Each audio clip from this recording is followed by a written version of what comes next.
next time you're in the grocery store, pick up a bottle of salad dressing and read the list of ingredients, just to inform yourself, what's in it.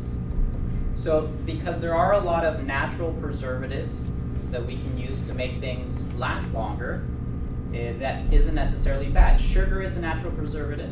That's why they put sugar in a lot of things. Salt is a natural preservative.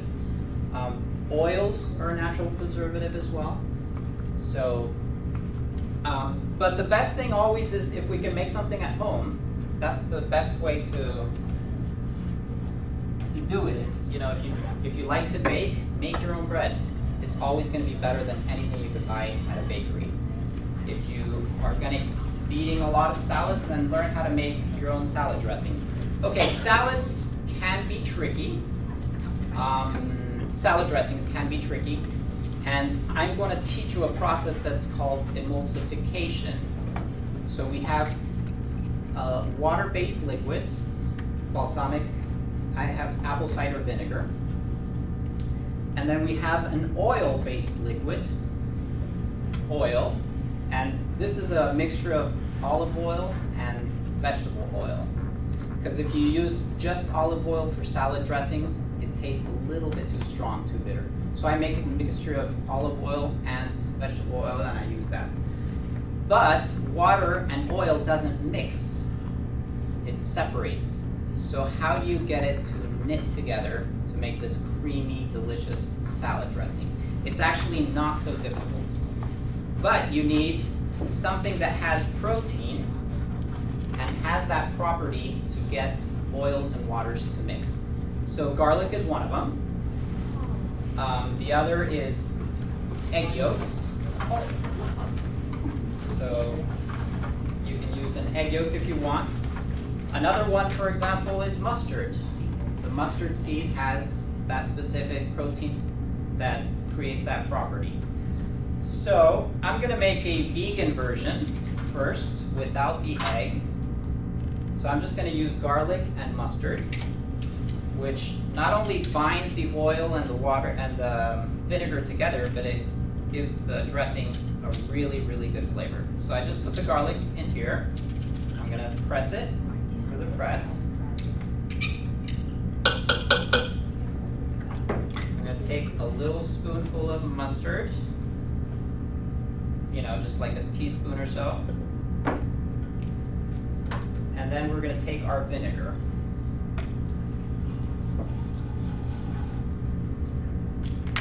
So, and I just want to put enough so that I can mix it with this blender. So I probably need just a little bit more to make sure it all gets blended. So I'm starting with all of the ingredients except for the oil. And I'm just going to make sure I mix this well.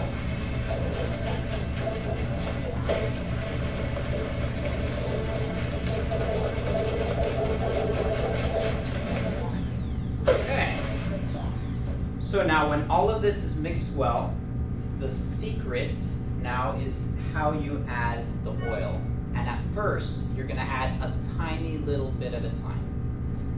So because the danger is if you add too much oil, then it's going to create the separation and you'll never be able to get it to mix again. You basically have to start from scratch. So what I do is, because this is a little squirt bottle, but it actually squirts out quite a bit. Ideally, if you have a bottle that just drops one drop at a time, that's perfect. But if you don't, so then I just use a spoon. Whoops. I use a spoon, so I'll put a little bit into a spoon. And then I will just drop a drop or two at a time, and then continue mixing. So a drop or two.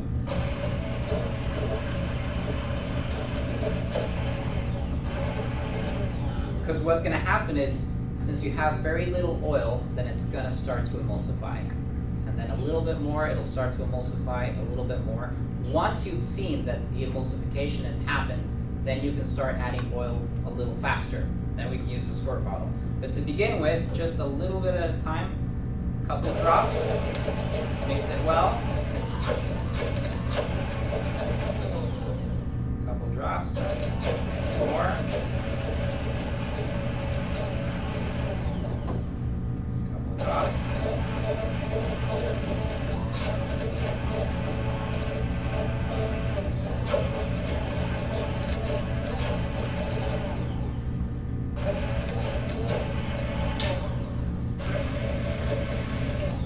eventually you're going to start noticing that it does start to get thicker. And that's when the emulsification has happened. It's not quite there yet, so I'll still use my spoon.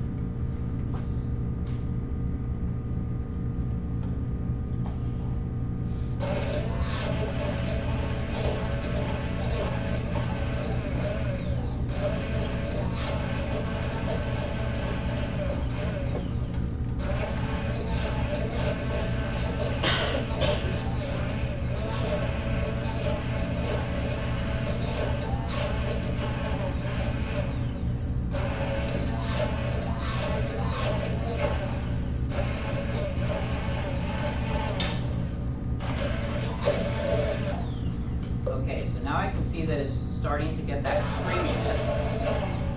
And so now I can add a little bit of oil at a time. So just continue mixing.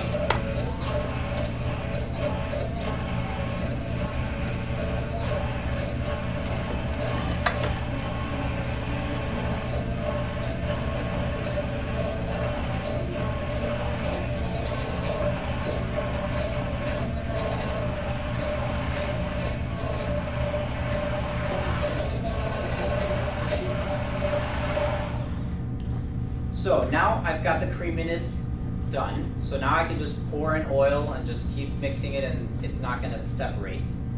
So that's the tricky part really at first.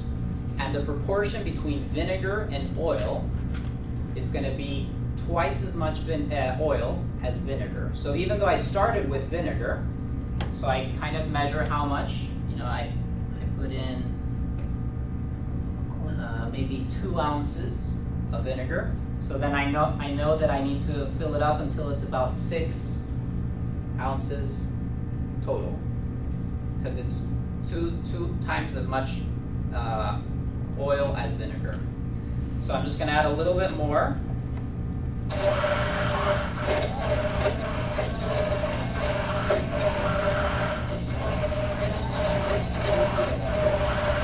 And then you'll eventually notice that it gets quite thick. It'll start to actually resemble mayonnaise. It gets that thick. So if it gets too thick, then you could add in a little bit more apple cider vinegar or just water if you want to just cream it down. So now that we have the base, we want to add flavor. And this is where you can be creative. So if you have, say, dried cranberries, or let's say it's strawberry season and you want to use strawberries, or you open up the fridge and you see, okay, what do I have? I happen to have some avocados. So I thought, okay, I'm going to make avocado dressing. So now that I've got the dressing made, I'm just going to take a little bit of salt for flavor, a little bit of pepper, because I like spice, and it's healthy for us. What was the first thing you put in? Salt. So a little bit of salt, a little bit of pepper, and then we're going to add in half of this avocado.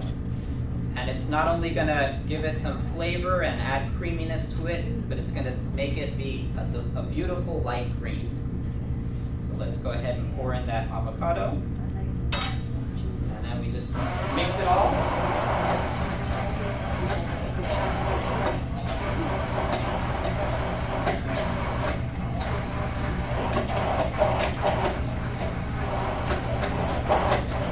Now you have this beautiful light green salad dressing that you've made at home.